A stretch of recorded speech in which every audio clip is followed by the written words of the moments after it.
बड़ा इंतजार कर रहा है बहुत दिनों से तो वो कहा कि आपके भी 2 मंत्री बनेंगे।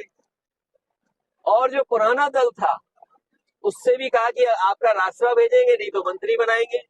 जो नया दल जुड़ा है उससे कहा गया कि एक प्रदेश में, एक दिल्ली में मंत्री बनेगा। फिर तो ये सब चीजें सामने हैं आपके। तो फिर बीजेपी राष्ट्रवादी वो व्यक्ति होगा जो हमारे किसान और हमारे दुख को समझता होगा। राष्ट्रवादी भाषण से नहीं हो सकता। राष्ट्रवादी, आप भारत माता की जय बोलेंगे और अग्निवीर जैसी व्यवस्था लाएंगे। आप राष्ट्रवादी तब होंगे जब किसान को आप उसका हक देंगे, नौजवान को नौकरी दोगे। तभी तो कहा ना, जय जवान जय किसान। अगर जय जवान जय किसान का महत्व नहीं समझते हो तो आप राष्ट्रवादी नहीं है।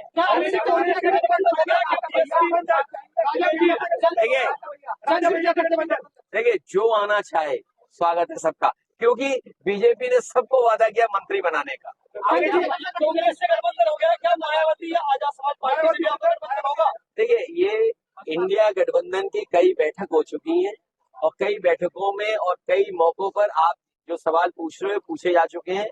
उस पे अब आगे कोई बात नहीं होगी। चंद्रशेखर आप लड़ सकते हैं अपनी पार्टी? अरे वो हमारे यहाँ है, हम देखेंगे क्या करना है, या पार्टी से राय ले लेंगे क्या करना है। कह तो दिया, तुमने सुना नहीं? जितने गठबंधन दल है उन सबको बीजेपी ने कहा है कि आपके 2-2 मंत्री बनेंगे। अब बताइए कैसे मंत्री बनेंगे सब? तो जो मंत्री नहीं बनेंगे वो नाराज होंगे, उन सबका सहयोग समाजवादी पार्टी लेगी। 2022 के चुनाव में छोटे गठबंधन का आपका गठबंधन था, क्या इस 24 में भी रहेगा जो पहले थे? नहीं, हमारी कोशिश होगी कि लोगों को साथ लाएं, वोट बढ़ाएं। अगर वोट 36% पहुंच गया है तो हमारी कोशिश होगी कि वोट और आगे पहुंच जाए। जाएंगे, हम यात्रा में जाएंगे और उनका बहुत जल्दी विस्तृत कार्यक्रम आने वाला है। जो आगरा में कार्यक्रम होगा उसमें विस्तृत कार्यक्रम आने के बाद मैं शामिल होऊंगा। और ये लेट चलता है, क्यों? व्हाट्सएप सोशल मीडिया नहीं देखते हो? पीडीए में है, पीडीए की मदद करेंगी वो। ये लेट चलता है। अरे आपने धन्यवाद दिया हमें जब हमने पहले ज्यादा भेजे थे। अरे धन्यवाद नहीं देते हो बताओ हमें।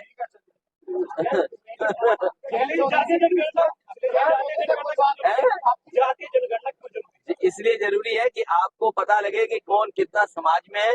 कम से कम उन्हें हम संविधान के तहत, जो बाबा साहब भीमराव अम्बेडकर जी ने संविधान बनाया, तो जो हमारे दलित भाई हैं उनको आबादी के हिसाब से हक और सम्मान मिल रहा है।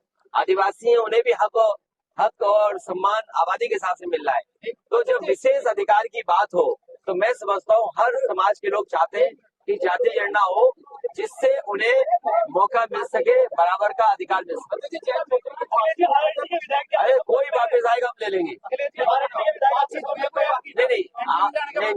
नहीं, मेरी बातचीत हुई, लेकिन वो हमारे संबंध उनसे खराब नहीं है। हमारी जो बातचीत है वो तो रहेगी और संबंध रहेंगे, लेकिन हमारा अगर साथी ला सकता है किसी को तो हम तो सबको स्वागत कर रहे हैं। अभी भी हम पे 63 सीटें हैं, लेकिन 2 बड़ा के 7 बड़ा। देखिए, मुजफ्फरनगर में समाजवादी कार्यकर्ताओं में गुटबाजी है, आज भी वहाँ पे तो क्या हो गया? कंपटीशन होगा, उसमें क्या दिक्कत है? पहले अनिल रॉय जी को धन्यवाद दूंगा कि उन्होंने अपने पारिवारिक कार्यक्रम में मुझे याद किया। मैं इनके परिवार का धन्यवाद देता हूँ, और जो बच्चे अपना जीवन आगे बढ़ाएंगे उनको मैं पूरे जीवन भर के लिए शुभकामनाएं देता हूँ। जहाँ तक सवाल राजनीति का है, जो सरकार डबल इंजन का दावा करती है और भारत की अर्थव्यवस्था दुनिया में 5वें नंबर का दावा करती है, विश्व गुरु बनने का दावा करती है, कोई गांव शायद ही बचा हो जिसमें विकसित भारत यात्रा को लेकर के संदेश न पहुंचाने का काम किया हो। और कहने को ये कहते हैं कि अमृत काल है। अगर ये अमृत काल है, आप दुनिया की 5वीं अर्थव्यवस्था बन गए हैं, हमारा किसान क्यों धरना दे रहा है? किसान क्यों दुखी है? किसान क्यों परेशान है? किसान क्यों ट्रैक्टर लेकर के, अपनी ट्रॉली लेकर के, और क्यों किसान अपने सब कुछ बांध करके दिल्ली के पास जा रहा है और दिल्ली कोई उनको जवाब नहीं दे पा रही। और तब जब यहाँ के नहीं बल्कि पूरे देश के चौधरी चरण सिंह जी किसानों के सवाल पर और गरीबों के सवाल पर सबसे मुखर थे, उनको सम्मान दिया भारत रत्न से, स्वामीनाथन जी को भारत रत्न। और उसके बाद सरकार ने कहा था कि आय दोगुनी होगी। क्या किसान अपनी फसल की आय दोगुनी पा रहा है?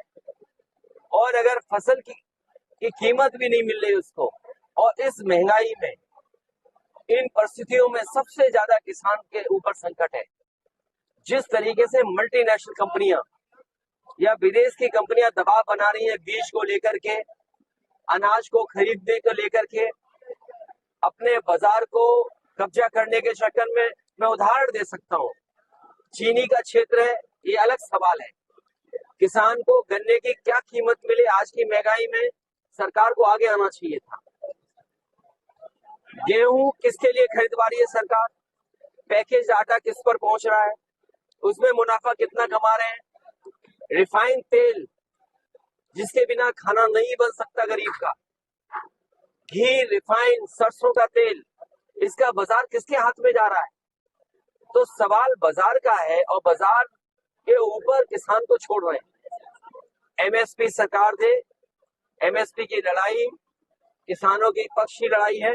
और जब भारतीय जनता पार्टी भारत रत्न दे करके वोट लेना चाहती है, तो वोट लेने के लिए किसानों की सुनवाई करे, उनकी जो मांगे उनको माने,